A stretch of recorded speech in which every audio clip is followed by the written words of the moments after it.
बैठ के ही बात 2.5 होती है। लाख साल से हम होमोसेपियंस इस धरती पे हैं, पाइल्स इतना पुराना नहीं होगा। और कुर्सी पे बैठना सिर्फ 200 साल पुरानी बात है। उसके पहले कुर्सी पे जमीन नहीं में बैठते बैठते थे लोग। तो हम जो हमारे जो 10 उंगलियां हैं, जो हम चल पाते हैं, जो हमारे पूंछ नहीं है, जो हमारी आंखें ऐसी हैं, जो हमारे बाल ऐसे हैं, ये सब इवोल्यूशन के तहत हुआ है। मानव विकसित होते हुए यहाँ तक पहुंचा है। अब जिस चीज का इतिहास 4-5 जनरेशन नहीं जाता है, उसको आप दिन में 10 घंटे बिठा रहे हो, तो शरीर जेनेटिकली जो है ना, वो इसके लिए एडजस्ट नहीं कर पाया अभी। तो आप कह रहे हैं कि पूंछ को खोने में हमको हजारों साल लगे।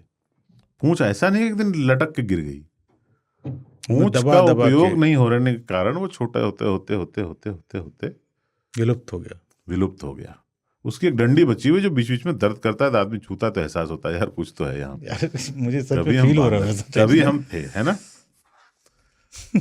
इधर देख के तो आपने उस स्पीसीज को 10 घंटे बिठाना शुरू कर दिया है, जिसके पिताजी 10 घंटे बैठते थे, लेकिन दादाजी 1 घंटे भी नहीं बैठते थे कुर्सी पे।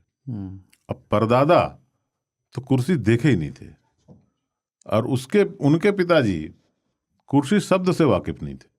कोई लिमिट होता है, इतनी तेजी से हम बढ़ रहे हैं ना,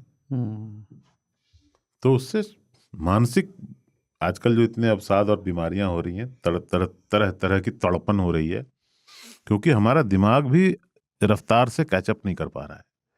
चीजें, जो चीज हमने देखी थी, मतलब ट्रेन वाला फोन, उससे लेके आज तक में पागल हो गया दिमाग।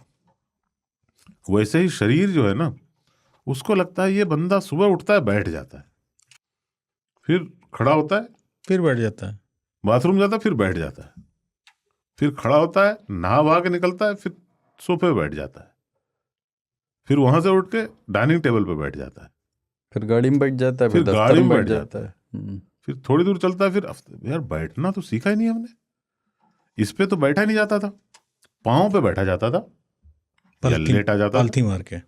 फिजियोलॉजिकली हमारा, मतलब हम सब का शरीर विकसित कर रहा है अपने आप को। 4-5 जनरेशन इसी क्रम में पाइल्स एक चरण है। हाँ, 4-5 जनरेशन में वो हो जाएगा फिक्स। मतलब आप फिर पाइल्स आने वाले वक्त में खत्म हो जाएगा? नहीं, हो जाएगा थोड़े दिनों में। इन्होंने ये बोला था कि दुनिया में 2 तरह के लोग हाँ। एक जिनको पाइल्स हो चुका होता है, एक जिनको होने वाला होता है।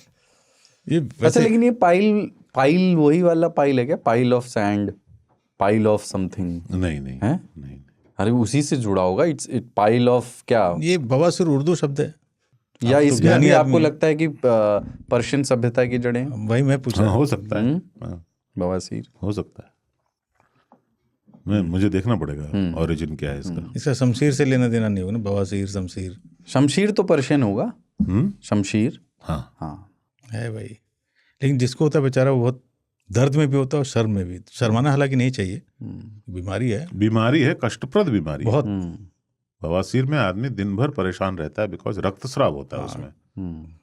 It is like a open wound, इसीलिए शायद बताते नहीं है। हाँ, शर्म में लोग नहीं बताते। हालांकि आजकल इसका ऑपरेशन वगैरह से, और जितने बड़े अक्षरों में रेलवे लाइन की दीवारों में लिखा होता है ना, उतना ही छोटा काम करते हैं वो लोग। हाँ, और उसको कहते हैं फुंसी का भकंदर बना देना। जो और ऐसी सारी जो क्या बोलते हैं, ऐसी सारी जो क्लिनिक्स है ना, ये बस स्टैंड इत्यादि, ये यहाँ पोषित होते हैं इसलिए क्योंकि लोग हिम्मत नहीं करते डॉक्टर के पास जाने की, शर्म से। हाँ, यहाँ पे देखना कौन सी बीमारियों का इलाज होता है बस स्टैंड के सामने। सर्दियाँ, वो भी एकदम सर्दियाँ, वो वही होती है जिसमें आदमी खुल के बोलता नहीं है, और वो चाहता है कि मैं कहीं चुपके से किसी जगह पे चला जाऊं, रेलवे लाइन के पीछे। हाँ, तो हापुड़